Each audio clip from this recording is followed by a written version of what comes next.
नमस्कार दोस्तों, आप सभी का हमारे यूट्यूब चैनल मैवरिक ऑटोमेशन में स्वागत है।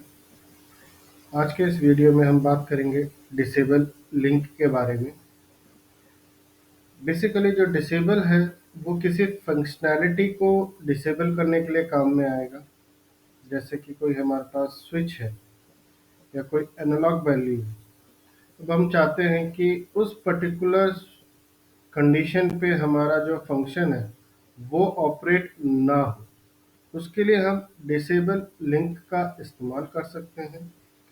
बेसिकली डिसेबल एंड विजिबिलिटी जो है वो दो प्रॉपर्टीज़ हैं, डिफरेंट वर्किंग वर्किंग करती हैं। जैसे विजिबिलिटी में बेसिकली क्या होगा कि जो इमेज है या जो एनिमेशन हमने ड्रॉ किया है स्काडा में वो इनविजिबल होगा। दैट मीन्स वो हमें दिखाई नहीं देगा और हम उसकी वर्किंग को चेक नहीं कर सकते हैं यहाँ पे। लेकिन डिसेबल में जब हम प्रॉपर्टी का इस्तेमाल करते हैं तो वो एनिमेशन तो दिखाई देगा, लेकिन हम उसका फंक्शन जो है, जो प्रॉपर्टीज हमने प्रोवाइड की है, जैसे ऑन एंड ऑफ करना है या वैल्यू के बेसिस पे अगर हमने वहाँ पे उसको वर्किंग कराना है तो वो डिसेबल हो जाएगा। हम उसके अंदर कोई उसके फंक्शनैलिटी को वर्किंग कंडीशन में नहीं ला सकते। तो अगर कहीं पे भी स्काडा में इस तरीके का फंक्शन करना है, जैसे कि हमारे पास स्विचेस हैं, नॉर्मल स्विच है तो हम जैसे ऑन एंड ऑफ करते हैं तो फंक्शन करता है। लेकिन अगर हम उसको किसी दूसरे स्विच के साथ लिंक कर देते हैं कि जब तक वो स्विच ऑन या ऑफ ना हो तब तक जो प्रीवियस स्विच था उसका फंक्शन एक्टिव नहीं होना चाहिए, तो उसके लिए हम डिसेबल लिंक का इस्तेमाल करते हैं। तो आइए स्टार्ट करते हैं वीडियो को। लेट सपोज कि हम एक स्विच ड्रॉ करते हैं और एक लाइट ले लेते हैं। तो अब तक हमने नॉर्मल कंडीशंस में चेक किया था कि इसको हम एक टैग नेम प्रोवाइड करते हैं V1 और इसे भी एक टैग नेम प्रोवाइड करते हैं V1। तो अगर हम नॉर्मल कंडीशंस में चेक कर रहे हैं इसे, जैसे हम स्विच ऑन ऑफ करते हैं तो हमारा ऑपरेशन यहाँ पे परफॉर्म हो रहा है। लेकिन अब हम चाहते हैं कि हमारे पास एक दूसरा स्विच है, जब तक ये ऑन ऑफ ना हो तब तक मैं इसकी फंक्शनैलिटी को वेरीफाई ना कर पाऊँ। उसके लिए हम क्या करेंगे, एक इसको टैग नेम देते हैं, लेट्स सपोज VV1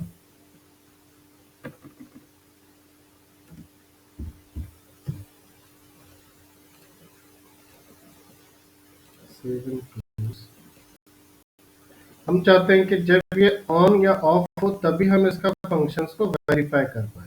तो उसके लिए हम इस स्विच पे डबल क्लिक करेंगे।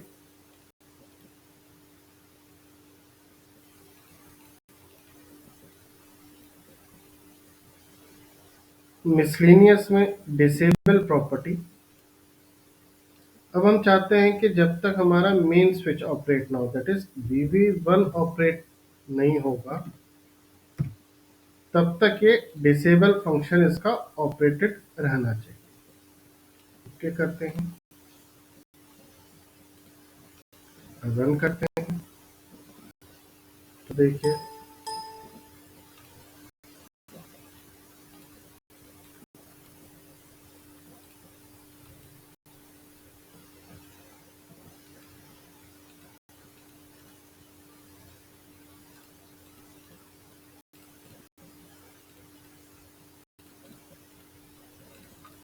हम एक टेक्स्ट बटन ले लेते हैं।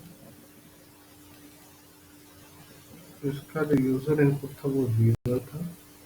डिसेबल में हमने कर दिया कि V1 जब तक 1 नहीं होगा तब तक इसका फंक्शन ऑपरेट नहीं होना चाहिए। तो देखिए जब तक ये स्विच ऑफ रहेगा तब तक हम इसका फंक्शन चेक कर पा रहे हैं, लेकिन जैसे ही ये ऑन हो जाएगा देन हम इसके अंदर कोई भी फंक्शंस को परफॉर्म नहीं कर सकते। जब ये ऑफ होगा तभी इसके अंदर हम फंक्शंस को परफॉर्म कर पाएंगे।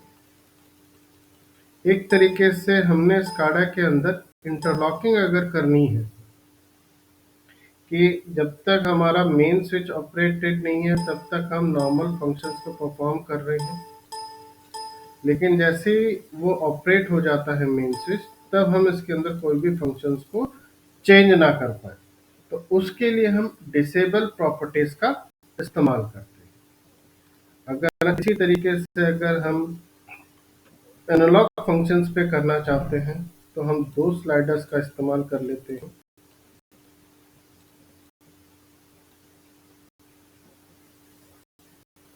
और एक ऑब्जेक्ट ले लेते हैं, इसको एक नाम दे देते हैं Z1।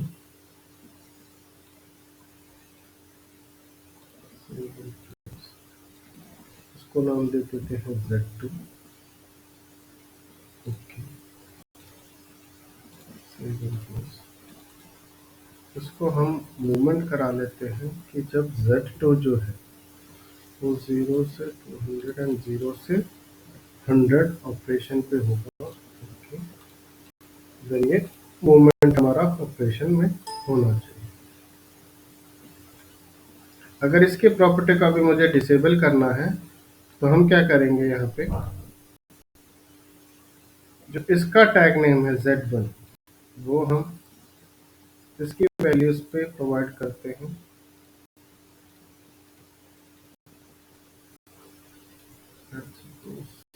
हमारे पास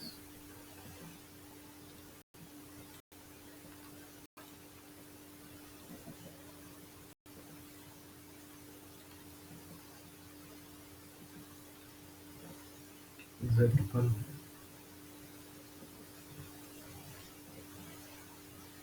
और इसको अब हम डिसेबल कर देते हैं कि जब तक मेरा प्रोसेस जो इसका टैग नेम है Z1,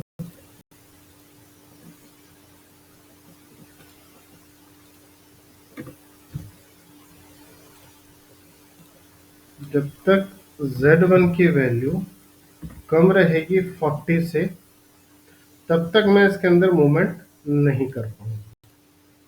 रन करते हैं, देखिए ये ऑपरेशन में नहीं है।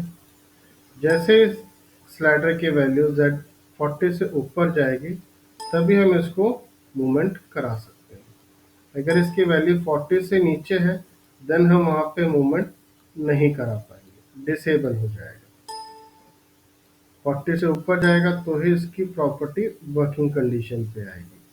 और अगर हमें रिवर्स फंक्शन अगर करना है यहाँ पे, तो हम इसकी प्रॉपर्टी पे डिसेबल फंक्शन को ऑफ कर देंगे। दैट मीन्स अब 0 to 40 तक ही हमारा फंक्शन काम करेगा, 40 से ऊपर काम नहीं कर पाएगा। 0 to 40 है तो प्रोसेस हो रहा है, जैसे ही 40 से ऊपर जाएगा तो ये प्रोसेस होना बंद हो जाएगा।